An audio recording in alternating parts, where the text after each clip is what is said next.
Jovens do meu Brasil, eu sou o Vitor Matsubara, mas vocês podem me chamar de Vitinho e seja muito bem-vindo ou muito bem-vinda ao Primeira Marcha, que a gente ajuda você a escolher o seu próximo carro e quem sabe ele não vai ser a Ford Maverick, que acaba de chegar no Brasil, mais um produto inédito da Ford, trazido lá de fora, e hoje você vai descobrir o que essa picape traz de interessante para você que está pensando em comprar um utilitário. Vambora?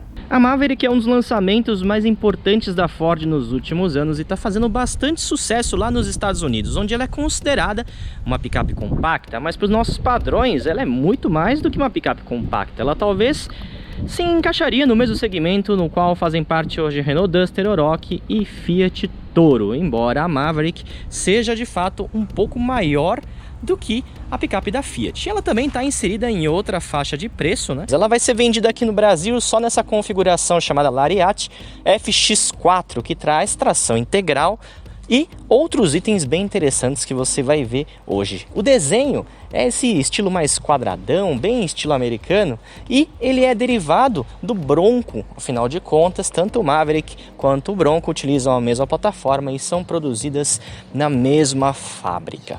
Vamos começar mostrando aqui, agora que a gente já deu um 360 em volta da Maverick, o estilo dianteiro, com esses faróis mais quadrados, e você nota que a grade dianteira ela percorre toda a extensão da frente, inclusive aqui delimita o formato dos faróis. Como eu disse, formas mais quadradonas, mais retas. Aqui nas laterais, esse aplique, que é decorativo, com o nome da versão Lariat. E os estribos, que serão oferecidos como um dos vários acessórios de fábrica da Ford. Olha aqui nas portas, isso aqui é uma característica dos carros americanos, principalmente os modelos da Ford. Você pode travar ou destravar as portas por meio de uma senha. Então você pode, por exemplo, deixar a chave dentro do carro ou em outro lugar e destravar as portas sem a necessidade dela. Aqui o logotipo FX4, fazendo referência à configuração que a Maverick vai ser vendida aqui no Brasil. Tampa da caçamba com abertura convencional, nada como a Toro, que tem a abertura em dois sentidos opostos. E a placa fica aqui do lado direito, olha só que detalhe curioso.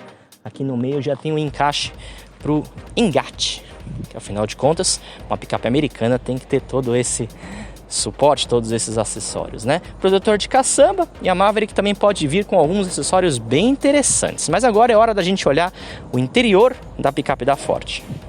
A cabine da Maverick repete os elementos quadrados que a gente viu ali do lado de fora, e isso dá bastante robustez para o conjunto. Você está percebendo também que tem alguns detalhes na cor puxando para o cobre, mais ou menos uma tonalidade assim, e dá uma cara bem diferente para a picape, né?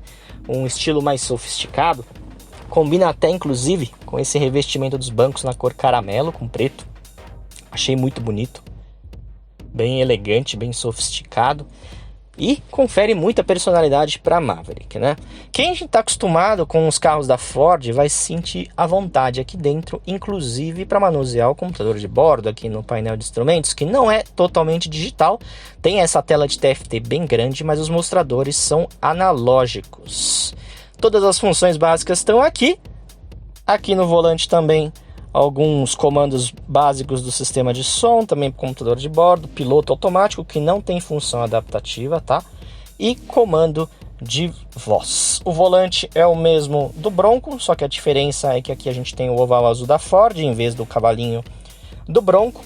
Tela da central multimídia, lembrando que essa central multimídia é a Sync 2.5, que já era utilizada em alguns modelos fabricados pela Ford aqui no Brasil no passado, como as versões mais caras do Ka e também do EcoSport. Um ponto legal, positivo para mim, é que os comandos de som são físicos e ficam aqui embaixo, separados da tela. Muito bom, garante mais segurança, você não precisa se distrair no trânsito. Ar-condicionado digital com 2 zonas de regulagem de temperatura, saída de ar-condicionado com esse estilo mais quadradinho, gostei, bem bonito.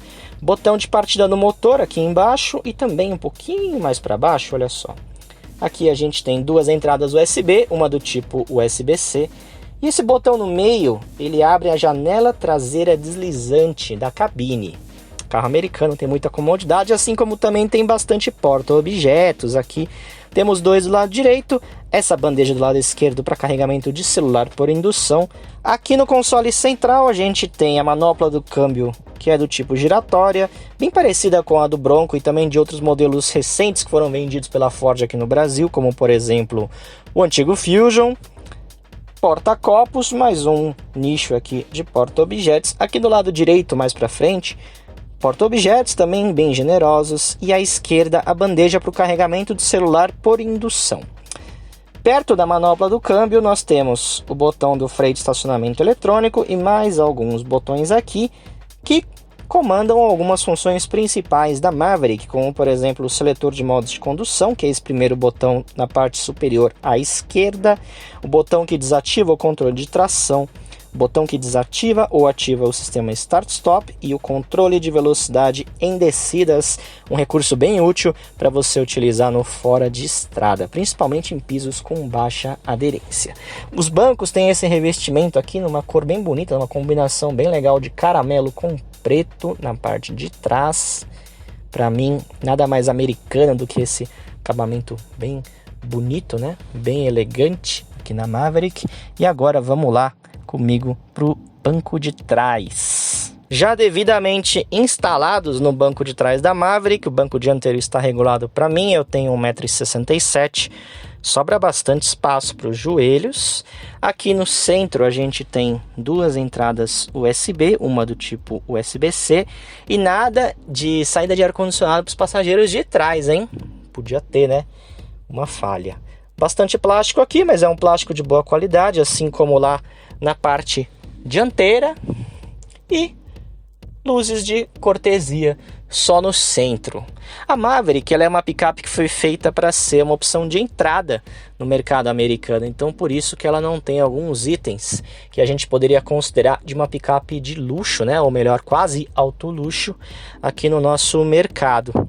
Mas isso acaba fazendo um pouco de falta no fim das contas, né? Principalmente se a gente considerar o preço de venda dela, já que ela é importada dos Estados Unidos. Bom, vamos dar uma olhada ali na caçamba para ver como é a capacidade volumétrica, e eu vou falar um pouco para vocês também de capacidade de carga. Muito embora tenha um porte maior do que todas as picapes leves à venda aqui no mercado brasileiro, a Maverick tem uma capacidade de carga de só 617 kg, é menos do que, por exemplo, carrega a Fiat Strada nas versões voltadas para o trabalho, né? Não deixa de ser um pouco decepcionante, mas vamos pensar que a Maverick é uma picape mais voltada para estilo de vida e nem tanto para quem precisa de uma picape para o trabalho, né? Ela pode ter vários acessórios, mas essa versão aqui só está com um protetor de caçamba. Lembrando também que a abertura e o fechamento da caçamba é do tipo convencional, ou seja, sem amortecedor, que é um item vendido como acessório, e também a tampa é um pouquinho pesada, como na maioria das picapes. A Maverick traz a mesma motorização 2.0 EcoBoost Turbo do Bronco, então aqui são 253 cavalos e torque máximo de um pouco mais de 38 kgfm para impulsionar essa picape, que pesa um pouco mais de 1.700 kg.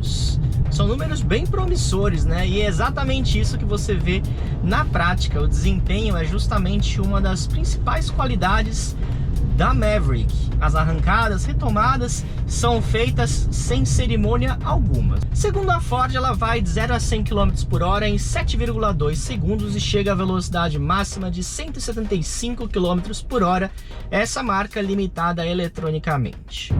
Com toda essa cavalaria à disposição aqui embaixo do capô, é lógico que se você precisar de um pouco mais de velocidade, a Maverick vai embalar rapidamente, que o diga os números de retomada. Por exemplo, a Ford divulga um número de pouco mais de 5 segundos para ir de 80 a 120 km por hora. Na cidade sobra à disposição e na estrada a Maverick faz muito bonito. Uma típica picape americana feita para longas viagens. Os bancos são extremamente confortáveis, a direção tem assistência elétrica, muito leve em manobras, também ajuda bastante a transmitir muita segurança em velocidades mais altas. Não é difícil, tá, chegar numa velocidade mais alta na Maverick. A gente não está acostumado com tanto desempenho assim, os americanos estão, mas a gente não está acostumado com tanto desempenho assim, né? As nossas picapes são mais brutas, mais robustas do que velozes. Um ponto que me chamou a atenção, um ponto negativo e um positivo. Vamos começar pelo negativo. É a quantidade grande de pontos cegos espalhados pela carroceria da Maverick, principalmente aqui nas laterais. Então, dependendo da posição que um carro ou uma moto tiver, dificilmente você vai conseguir enxergar ele aqui pelo retrovisor. É por isso que a Ford colocou espelhos côncavos e convexos nos dois espelhos retrovisores laterais. Eles ajudam bastante na hora de você trocar de faixa. A gente rodou mais de 400 km, até agora o velocímetro está indicando 445 km, sendo que a maioria desse trajeto foi feito na estrada. E conseguimos uma média de 11 km por litro, 11,1 km por litro para ser mais exato. E na cidade, com muito esforço, chegamos a 8 km por litro. E são números que batem com as médias indicadas pela Ford. Lembrando que a Maverick roda só com gasolina, não tem tecnologia flex. Gostei bastante do comportamento dinâmico da Maverick e sobretudo em estrada. A direção, que ela é muito leve para fazer manobras, faz até com que ela pareça ser menor do que ela realmente é, mas na estrada ela te dá toda a segurança necessária. Ela é mais pesada e conforme você vai acelerando, vai progredindo a velocidade, ela se torna ainda mais dura. E isso ajuda bastante, né? Transmite bem uma sensação de solidez, de segurança. A suspensão muito bem calibrada para curvas, não é mole como acontece em alguns carros de passeio americanos. Conseguiram um equilíbrio bem legal de utilitário com automóvel de passeio, mais puxando até para o utilitário, mas com o conforto que os carros da Ford sempre entregaram, principalmente em estrada, né? Eu gostei muito do comportamento da Maverick, achei um carro muito bom para dirigir, os bancos são extremamente confortáveis, a posição de dirigir também é muito boa, você não se cansa mesmo depois de algumas boas horas no volante. A gente tem piloto automático, só que sem função adaptativa, alerta de colisão frontal, frenagem autônoma de emergência, câmera de ré, sensores de estacionamento na frente e também atrás, bancos revestidos em couro, ar-condicionado digital, tração nas 4 rodas com reduzida, entre outros equipamentos. Ela é uma picape completa, mas eu acho que poderia ter um pouquinho a mais de conteúdo pelo preço que ela custa, principalmente aqui no Brasil. A Maverick é uma opção bem interessante para quem está procurando uma picape que não seja tão grande como uma Ranger, por exemplo, e que é um carro que seja bem confortável e que tenha bastante desempenho. Mas, tirando esses aspectos e contando principalmente o preço, tem uma tal de Fiat Toro que pode atender às suas necessidades. Se você gostou desse vídeo, não esquece de se inscrever no Primeira Marcha, caso você ainda não seja inscrito, e também não esquece de ativar as notificações para saber quando tem vídeo novo aqui no nosso canal. A gente tem conteúdos inéditos todas as quartas-feiras e domingos às 18 horas para você, beleza? É isso aí, até a próxima!